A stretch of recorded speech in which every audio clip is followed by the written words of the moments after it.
Vamos a promover de inmediato un diálogo periodístico con el doctor Pablo Zambrano. Él es el presidente de la Cámara de Industrias y Producción. Muchos temas para analizar con nuestro invitado. ¿Cómo le va? Bienvenido, buenos días. Muchísimas gracias por la invitación, un gusto estar acá. Para mí siempre es un placer atender la invitación que ustedes me hacen. Gracias por la gentileza. A ver, hace algunas semanas se anunció que había un acuerdo tripartito entre el gobierno, el sector empresarial y un segmento de los sindicatos en torno a lo que podría ser una reforma laboral. Esto ya pasó hace varias semanas. Julio se acaba, viene agosto. No hay el proyecto hasta el momento de reforma laboral que se ha remitido a la Asamblea Nacional. La Asamblea tiene, digamos, otras urgencias ahora mismo asociadas más a la fiscalización que a la legislación. Entendemos que hay una intención del receso legislativo postergarlo al menos una semana adicional, pero son 15 días que van a ser perdidos en el mes de agosto. Nos queda septiembre, octubre, noviembre y diciembre. Pero en el camino no se ve pues el envío de la reforma laboral. ¿No les genera esto preocupación, doctor Zambrano? Muchas gracias por la pregunta. Sin lugar a dudas, el sector empresarial está muy preocupado por esto, porque desde el año anterior, desde el mes de agosto del año anterior, del año 2018, se empezó a discutir una propuesta de reforma laboral. Finalmente se llega a un consenso, como usted bien lo menciona, se anuncia este consenso en el mes de mayo y no se presenta la reforma a la Asamblea. No tenemos todavía un texto, eso usted también lo ha mencionado y es absolutamente correcto, no hay un texto, por lo que sí hemos urgido a las autoridades para que presenten este proyecto en la Asamblea Nacional.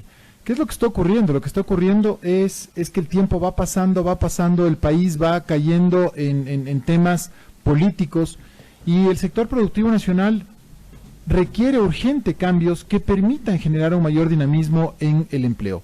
Recibimos las cifras de empleo por parte del INEC y vemos que hay un deterioro en las cifras de empleo y esto en parte, no es todo, pero en parte es culpa de una legislación laboral antigua, anquilosada, que no permite un dinamismo. Entonces sí estamos muy preocupados, hemos tomado contacto, le hemos invitado por ejemplo al seno del directorio de la Cámara de Industrias de Producción, al señor ministro de Trabajo con quien hemos discutido el tema, le hemos invitado al señor ministro de la Producción también la semana anterior, a Iván Montaneda, le planteamos 6 puntos en los cuales nosotros consideramos que debe trabajarse en productividad y en competitividad en el Ecuador y el tema laboral es absolutamente clave. Pero ¿qué es lo que debe pasar? O sea, ¿hacia dónde deben apuntar las reformas que todavía, como bien decía Fabricio, no llegan a la Asamblea y de las cuales no se conoce cuál es el contenido? La reforma tiene que apuntar a generar una facilidad en la contratación, debe generar a permitir una dinamización del mercado laboral, porque ¿qué es lo que estamos viendo? Estamos viendo que las cifras no nos ayudan como país, y esto es una tarea del país. Yo siempre he mencionado esto, quiero ser muy coherente en el discurso. El tema del empleo es una responsabilidad de la sociedad ecuatoriana. El sector empresarial, por ejemplo, quien yo represento, provee empleo, pero tiene que haber una legislación adecuada, tiene que haber una preparación en los colegios, en las universidades, tiene que haber por parte de los individuos que están buscando empleo una aptitud, estar justamente orientados con las nuevas tendencias que existen en el mundo. Entonces, sí nos preocupa mucho porque la orientación que nosotros le hemos dado y los consensos de los cuales usted también habló en el inicio, Fabricio, creo que son importantes. La legitimidad del acuerdo sí quiero resaltarla. En el Consejo Nacional del Trabajo están representados trabajadores, empleadores y el Estado ecuatoriano, tal cual como lo ordena la Organización Internacional del Trabajo. Es decir, este es un ente tripartito. El tema es que en la representación de los trabajadores allí mismo hay conflictos, ¿no? Los unos que están de acuerdo y otros que quedaron por fuera y que están en desacuerdo. Sí, pero mire, en las mesas de diálogo en el Consejo Nacional del Trabajo está un representante del Frente Unitario de los Trabajadores, un representante del Frente Unitario de los Trabajadores. No están todos los representantes, pero esto también lo hemos discutido con Mesías Tatamuez y lo hemos discutido públicamente. Le he dicho, mira Mesías, el hecho de que tú como presidente del FUT no estés en la mesa no quiere decir que eso sea ilegítimo, es como decir que los representantes de los empleadores no estamos directamente ahí. Yo como presidente de la Cámara o de la presidente de la Federación de Industrias no estoy ahí, pero un delegado de Industrias está ahí. Entonces, creo yo que hay que legitimar, empoderar y obviamente dar instrucciones claras a nuestros delegados. Y déjeme retomar lo primero que le planteaba. ¿No les preocupa el hecho de que hasta este momento no se envía a la Asamblea? Absolutamente, nos preocupa muchísimo, ¿Pero qué ha dicho de lo que han dialogado con el ministro del Trabajo, con el ministro de Producción? ¿Qué ha dicho el gobierno? El gobierno lo que nos ha informado, el ministro de Trabajo y Producción nos han informado que están terminando el proyecto de ley y que lo enviarán a la Asamblea Nacional. Pero esto genera muchísima inquietud. La última información que tuvimos es que lo harán después del receso legislativo. ¿Y esto cuándo será? A finales de agosto.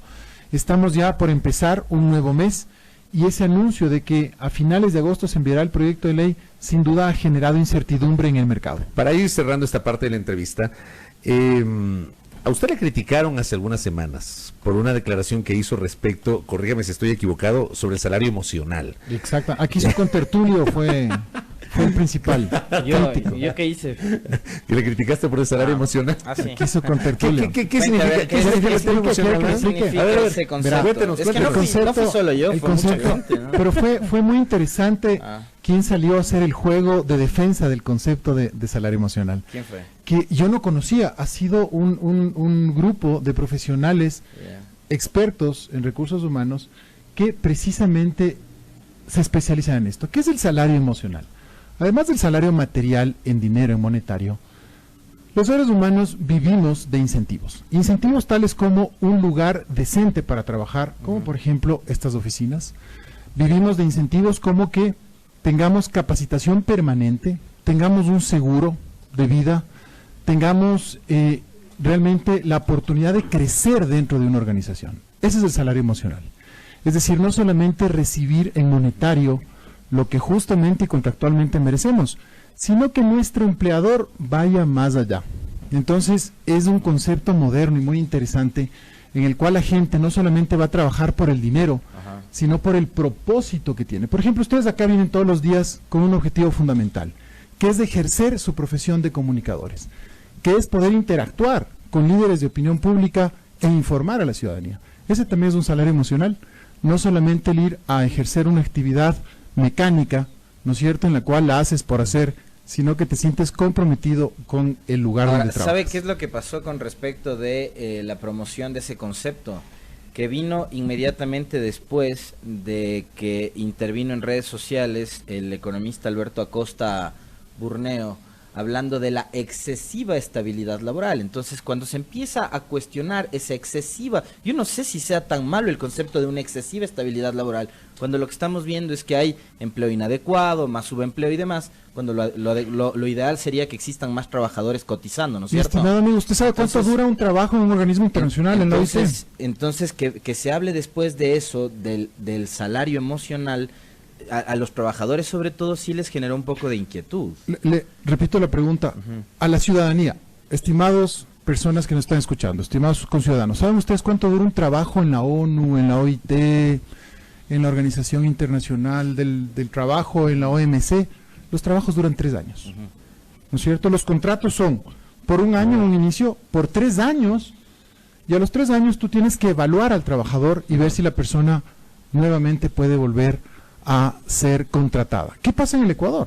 En el Ecuador, a los 3 meses, el contrato se vuelve indefinido. Y el rato en que el contrato se vuelve indefinido, tú tienes que pagar indemnizaciones laborales altas. ¿Qué pasa en el mundo cuando a una persona le ofrece el vecino, tu competencia, te ofrece un mejor trabajo y vas a ganar 25% más o 100% más de lo que estás ganando? Nada. Agradeces, presentas tu carta de renuncia y te empleas.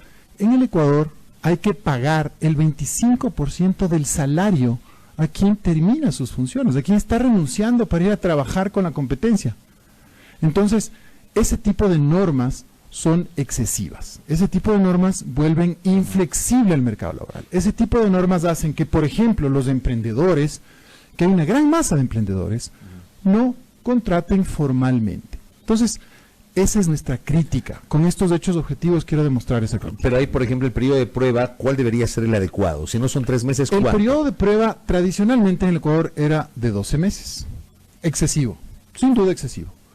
¿Por qué no lo ponemos en 6 meses? En lugar de 3. En lugar Son de punto 3. intermedio. Es un punto intermedio. Porque es exactamente igual, y hago la alegoría del enamoramiento. Pues tú a los 3 meses no le propones casarte a alguien, ¿no es cierto? Le enamoras, vas, le evalúas, Con excepciones, ¿no? Se han dado casos, como decimos los abogados, se han dado casos. Hay jurisprudencia. Pero justamente el tema de fondo es que una persona, la curva de aprendizaje famosa, en temas de recursos humanos hay que trabajar mucho en el Ecuador y ver justamente estos temas y discutir estos temas. Lo de los 6 meses me parece que sería una idea interesante, pero también el momento que llegaron a un acuerdo se hablaba de los 3 años de Hay prueba. una confusión. No lo explicaron bien, creo que quedó aclarado que era para los temas de emprendimiento, pero no lo explicaron bien en el primer mensaje y eso ya generó resquemores en la ciudadanía. Ahora, yo en lo personal, si usted me dice que el trabajador cada cierto tiempo debería ser evaluado, me parece correcto. Sin duda. Porque creo que la evaluación le permite, si la evaluación es bien hecha, le permite a un trabajador tratar de superarse y tratar de llegar a la excelencia. De acuerdo, y que no sepa que está anquilosado ahí años de años, sino que se vaya superando poco a poco. Pero hay que buscar un punto intermedio.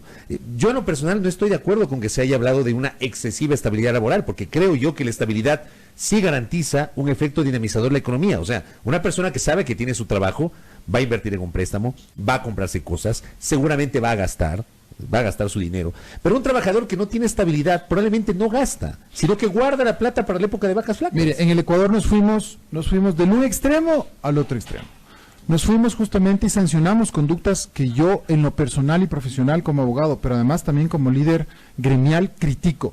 Por ejemplo, el abuso de la tercerización, intermediación, eso fue un absurdo, pero un abuso, y hay que tener, digamos así, en honor a la verdad, un abuso que no fue generalizado, ojo, damas y caballeros, un abuso que fue evidenciado, o sea, hubo casos ahí emblemáticos, ¿no es cierto? Pero nos fuimos de eso a prohibir absolutamente el trabajo por horas. Les hablo desde la experiencia personal. Tengo un par de mellizos, mis hijos maravillosos, tienen 19 años. El tema de trabajar por horas no pueden. Entonces tienen que buscarse una figura contractual para trabajar ahorita en el verano, ¿no es cierto? Que sea una figura que les permita hacer este tipo de cosas.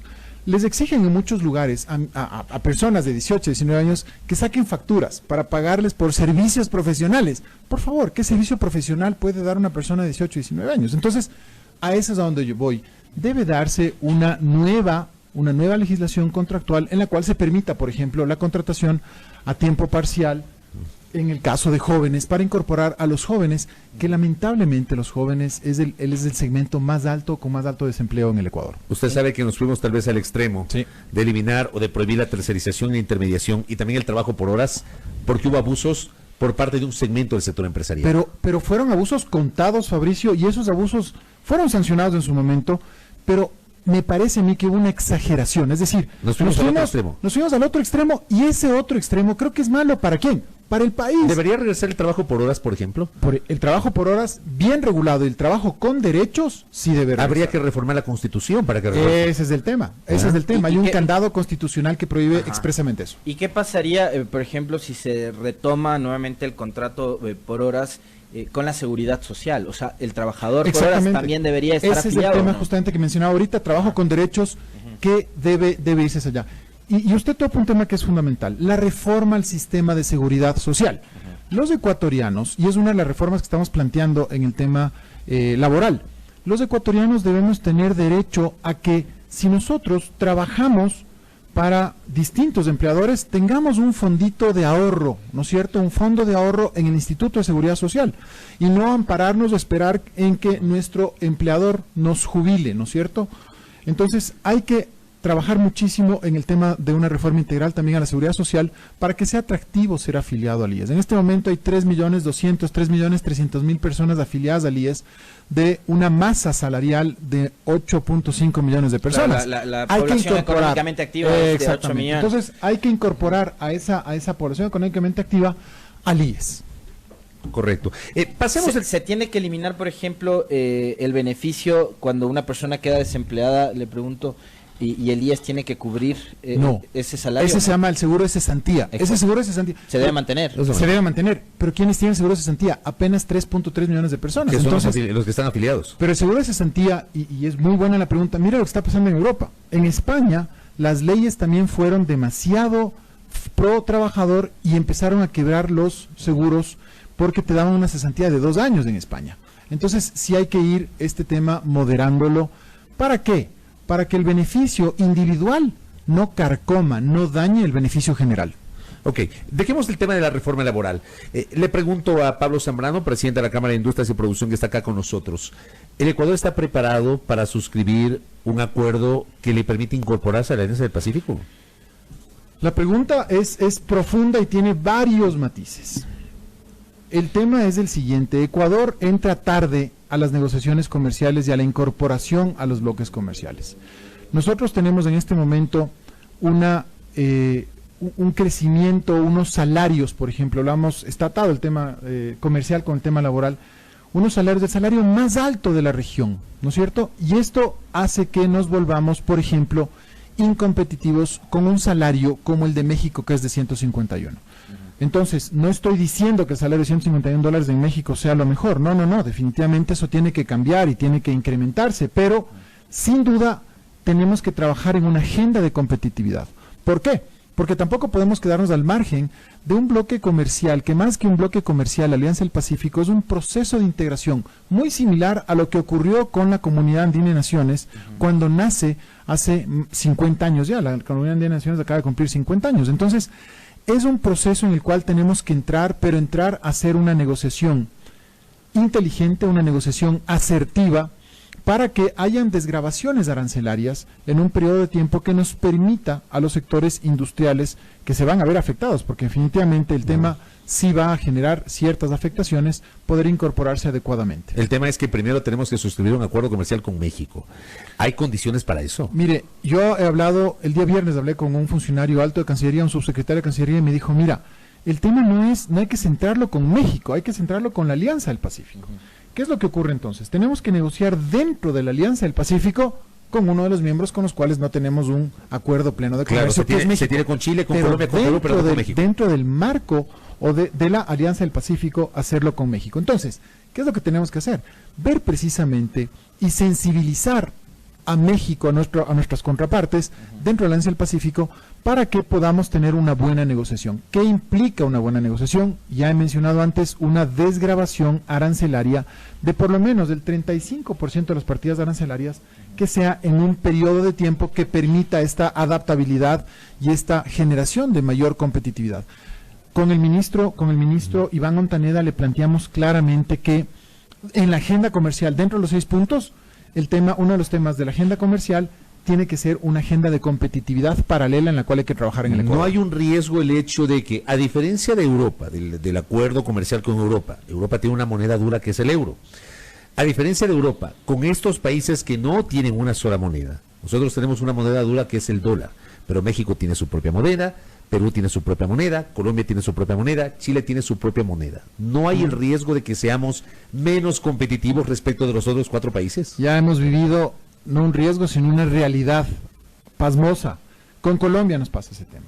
Con Perú nos pasa ese tema. Cuando hay crisis internacionales, ellos pueden evaluar y nosotros no. Dentro de los 5 socios comerciales, Perú y Colombia están en el cuarto y quinto, tercero y cuarto, tercero y quinto. Es decir, ya con nuestros socios comerciales actualmente y desde hace 10 años nos pasa esto, que Colombia tiene la maquinita de hacer billetes y tiene la potestad monetaria de devaluar, ¿no es cierto? Entonces eso sin duda nos quita competitividad. Claro, entonces ya está ocurriendo hace que eso. nuestras exportaciones se encarezcan, más caras, ¿no? Exactamente, se encarezcan. Entonces, ¿qué es lo que hay que hacer? Hay que entrar aquí en una negociación comercial inteligente, asertiva, estratégica, pero por otro lado también tenemos que trabajar en una agenda de competitividad.